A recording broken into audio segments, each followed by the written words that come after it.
নমস্কাৰ মৰমৰ ছাত্ৰ-ছাত্ৰীসকল, যোনসকল ছাত্ৰ-ছাত্ৰীয়ে নেকি 2026 চনত মেট্ৰিক বা হাই ছেকেণ্ডাৰী পৰীক্ষা দিব, তেওঁলোকৰ পঢ়া কেনেকুৱা চলি আছে কমেণ্ট কৰি জনাবলৈ একেবাৰে নাপাহৰিবা। বৰ্ড পৰীক্ষা 2026 অৰ্থাৎ মেট্ৰিক পৰীক্ষা হওক বা হাই ছেকেণ্ডাৰী পৰীক্ষাই হওক, সেইসকল ছাত্ৰ-ছাত্ৰীয়ে কিছুমান প্ৰশ্ন আমাৰ ভিডিঅ'ৰ কমেণ্টবোৰত কৰিছে। সেইবোৰে কৈছে যে আমাৰ পৰীক্ষা টান হ'ব নেকি? কুৱেশ্যন পেটাৰ্ণ সলনি হ'ব নেকি?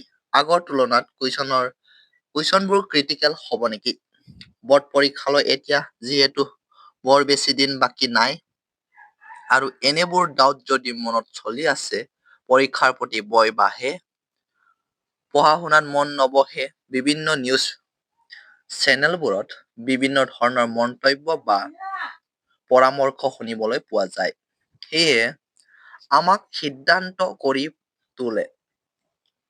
গতিকে সময় থাকোঁতে আমি আমাৰ ডাউটবোৰ ক্লিয়াৰ কৰি লোৱাটো ভাল। সেইবাবে আজিৰ এই ভিডিঅ'টো তোমালোকলৈ আগবঢ়াইছো।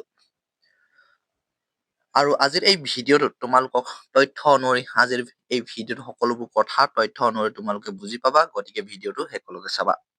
আৰু যদি এই চেনেলটো প্ৰথমবাৰ আহিছা, তেন্তে চেনেলটো ছাবস্ক্ৰাইব কৰি বেল আইকনটো প্ৰেছ কৰি ৰাখিবা, যাতে আমি তোমালোকলৈ প্ৰভাইড কৰা ইউজফুল ভিডিঅ'সমূহ তোমালোকে সময়মতে লাভ কৰিব পৰা।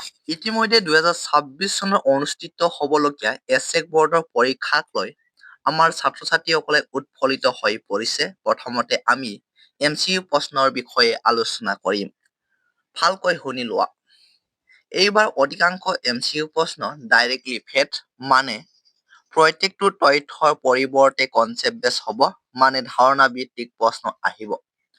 বহু ছাত্ৰ-ছাত্ৰীয়ে MCQ প্ৰশ্ন মুখস্থ কৰে, যাৰ ফলত প্ৰশ্নটো যদি অলপ সামান্য সলনি হৈ আহে, তেতিয়া উত্তৰটো কৰিবলৈ অসুবিধা হয়। গতিকে তোমালোকে পাঠৰ মূল বিষয়বস্তু ভালদৰে বুজি ল'ব লাগিব। যদি পাঠৰ বিষয়বস্তু ধাৰণা থাকে, তেন্তে প্ৰশ্ন বিপৰীতে দিয়া বিকল্পটো উত্তৰবোৰ ভালদৰে বুজি পাবা। ৩-৪টা দীঘল প্ৰশ্ন থাকিব, যি পঢ়োতে অলপ বেছি সময় লাগিব পাৰে, আৰু যদি প্ৰশ্নটো ভালদৰে বুজি নোপোৱা, তেন্তে কিন্তু অলপ খেলিমেলি হৈ যাব পাৰে। এটা বা দুটা প্ৰশ্নত ছবি থাকিব আৰু বিকল্প উত্তৰবোৰৰ পৰা সঠিক উত্তৰটো বাছি উলিয়াব লাগিব। এতিয়া আমি লং কুৱেশ্যনৰ বিষয়ে আলোচনা কৰিম। পেপাৰখনৰ আটাইকেইটা প্ৰশ্ন টান বা ক্ৰিটিকেল নাহে, কিন্তু কেইটামান প্ৰশ্ন বাস্তৱ জীৱনৰ উদাহৰণ অন্তৰ্ভুক্ত হ'ব। কিছুমান প্ৰশ্নৰ ধাৰণা বা প্ৰশ্নত থকা শব্দৰ সলনি হৈ আহিব পাৰে, কিন্তু প্ৰশ্নটো যদি ভালদৰে বুজি লোৱা, উত্তৰটো সামান্য অলপ সলনি হ'লেও সেই প্ৰশ্নটোৰ উত্তৰ হৈ যাব।